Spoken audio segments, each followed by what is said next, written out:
Hello everybody, I'm glad you're taking the time to watch this video. Today we have our warm-up, we've got vocabulary obviously, and then we have some Act 1 Scene 4 analysis that we are going to do. So let's start with our warm-up. Your warm-up today is how does a person's character influence their point of view? This is where we're going to take those two learning targets that we discussed briefly yesterday and really put them together. So again, how does a person's character or how could a person's character influence their point of view? For instance, if somebody was positive as a person or optimistic, how would that influence their point of view? If they were pessimistic, how would that influence their point of view? Okay, stop the video here, give yourself about 2-3 minutes to get your response down, and I can't wait to see what you put. All right, now that you have your warm-up finished, we're going to go ahead and move into vocabulary. For your vocabulary today, I'm going to have you guys go ahead and open up your OneNote binder. When you go into your OneNote binder, as always, you're going to go into the root section. Again, you should probably already be here, given the fact that you just did your warm-up, but your roots are again in the root section of your binder. You're going to go all the way down to the very bottom for announcement. Remember, our root from yesterday, our new roots, excuse me, is nounce and nunce. And remember, both of those mean message, messenger, or report. So your job today is to create an announcement or a message for an upcoming event listed below. You're going to select one of the events from the list to create an announcement for. Remember, this is an important message, so you want to make it seem obviously very interesting and important. So you get 3 events to pick from, either the president coming to town, the United States finding life on Mars, or the start of World War III. It is your job to put out the message, send the report, create an announcement for that event. Down below, you can use the space to draw by using, obviously, the draw options. You can color a flyer.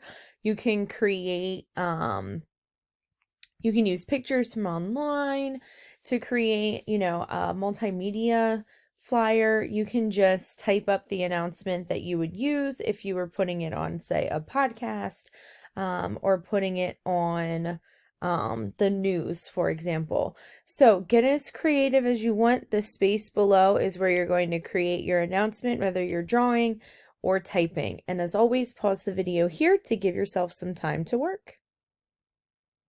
All right, now that you've got your announcement in, we're going to head into Schoology.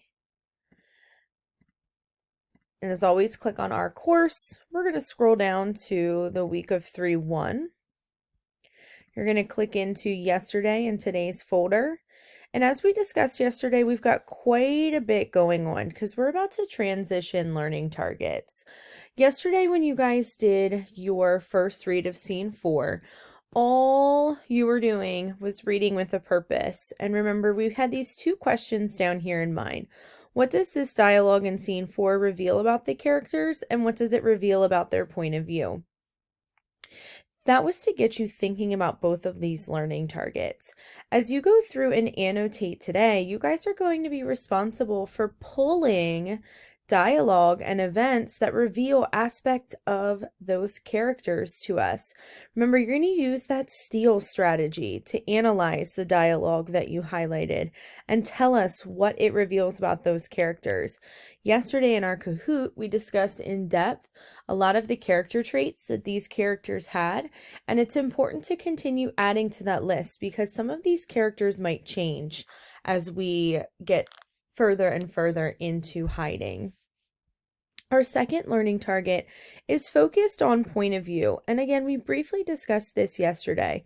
Remember, point of view is how a character sees something, what their thoughts are, what their opinions are on a person, a topic, or an event. So we're going to analyze the differences in point of view between Anne and the audience, which is us, okay? As you go through and read, I want you to really think about what Anne's point of view is, especially at the very end of Scene 4. What's her point of view on their situation? What are her thoughts and her feelings associated with them being in hiding? After you think about Anne's point of view, I want you to figure out our point of view about them in hiding. What do we know? And then again, we're going to analyze the differences in those points of view and how it creates suspense through dramatic irony. And that'll come in the form of your discussion post. So yesterday, you just read Scene 4 of the Diary of Anne Frank with these two questions in mind. Your job today is to annotate Scene 4, go through, read it again, highlighting, taking notes, again, annotating for both of these learning targets and incorporating the first, second, and third piece of success criteria if you can, especially towards the end of Scene 4. Once you are finished, you're going to complete the dramatic irony discussion post.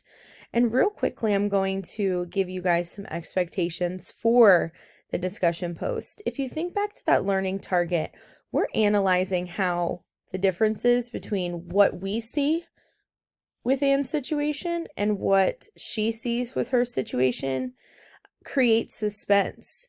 And the differences in our point of view and Anne's point of view is what we call dramatic irony. So below you'll see a video that you guys are going to watch prior to trying to answer these two questions. The video is going to explain to you what dramatic irony is. After you watch the video, I'm going to have you guys answer, excuse me, number 1 and number 2 in the form of a discussion post. Remember, your discussion post needs to include complete sentences. For each paragraph, you're going to include a topic sentence with words from the prompt. So your first paragraph should be pulling words from this question right here. Your second paragraph should be pulling words from number 2. I should see the phrase dramatic irony in number 2.